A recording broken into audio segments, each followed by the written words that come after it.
Kami sangat senang bahwa artinya divisi BIH ini di mata direksi cukup berharga.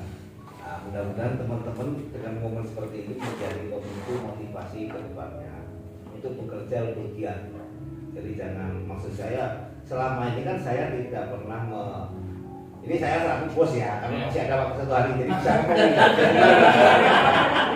selama ini saya tidak pernah mempermasalahkan orang datangnya terlambat 5 menit kayak 10 menit.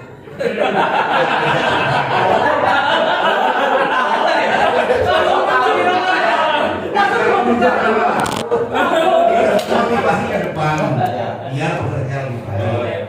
Bagi saya orang bekerja datang jam 8 pulang jam 5 tapi outputnya mati bagi perusahaan, bagi saya nggak berlaku. Nah, bagi saya output yang penting gitu dan kerja cepat. Jadi pesan yang pertama kami khususkan untuk bagian hukum. Hukum masih bisa ngomel nih. Hukum ya? Ya, hukum khusus hukum. Hukum itu jangan menjadi suatu penghalang terhadap gerak laju perusahaan untuk bermobilisasi dalam bidang apapun. Jadi harus punya solusi. Jangan pokoknya nggak bisa kan seperti itu. Mohon ke depan hukum, Pak Ali dan timnya untuk menjadi supporting bagi perusahaan PTB ini. Apabila ada hal-hal yang kemungkinan keluar dari sistem, carikan jalan aman, carikan risiko yang terkecil mungkin. Itu yang harus kita ingat. Apapun di dunia ini pasti ada risiko, tapi ambil risiko yang paling terkecil. Jadi pesan saya, hukum ini jangan menjadi penghalang, termasuk risiko ya. Risiko juga harus bisa memberikan mitigasinya yang reasonable, jangan yang asal-asalan. Gitu. Biar risiko juga bisa berkembang menjadi suatu subdivisi yang dihargai oleh perusahaan, karena memang punya kompetensi, punya solusi terhadap permasalahan yang dihadapi perusahaan. Depannya seperti itu. Kemudian yang kedua, pesan saya untuk para auditor ini. Pertama, saya tidak pernah menekankan tentang banyaknya temuan. Saya selalu menekankan kalian kalau menulis itu harus melihat apakah ini ada manfaat bagi perusahaan, apakah manfaatnya signifikan, apakah memberikan pendapatan, mengenakan bukunya, atau bisa memberi masukan-masukan di dalam perbaikan operasional. Jadi selama ini memang saya tidak pernah menekankan terhadap jumlah temuan, tapi yang saya pastikan itu harus punya kualitas terhadap temuan itu yang material. Karena saya ini boleh flashback ke belakang. Saya cerita sebagai auditor, saya pernah disuruh meriksa oleh kepala SPI ke pelabuhan, salah satu pelabuhan. Tapi saya tidak ada temuan. Teman saya ikut-ikutan seperti saya, dia tidak menulis, dia mau dikredit. Tapi kalau saya enggak, karena apa?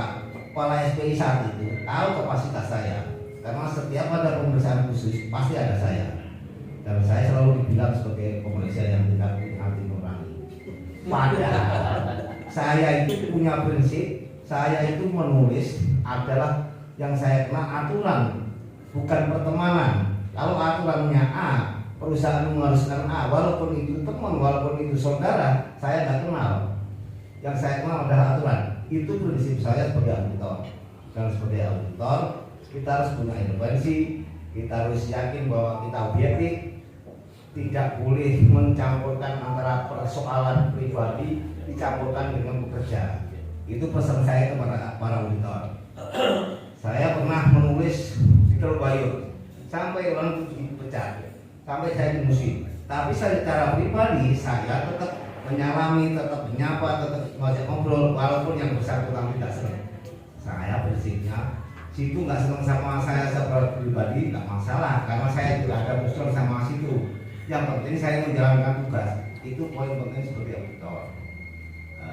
Ini kira-kira gambaran saya atau ulasan saya, sharing knowledge saya untuk para teman-teman junior saya, biar bekerja ke depannya lebih bagus, performanya ditingkatkan, dan mudah-mudahan PTB ke depan menjadi lebih jaya melesat, terutama dengan satker. Kami sangat-sangat berharap satker ini sebagai mesin pendobrak untuk PTB di dalam mendorong kemajuannya.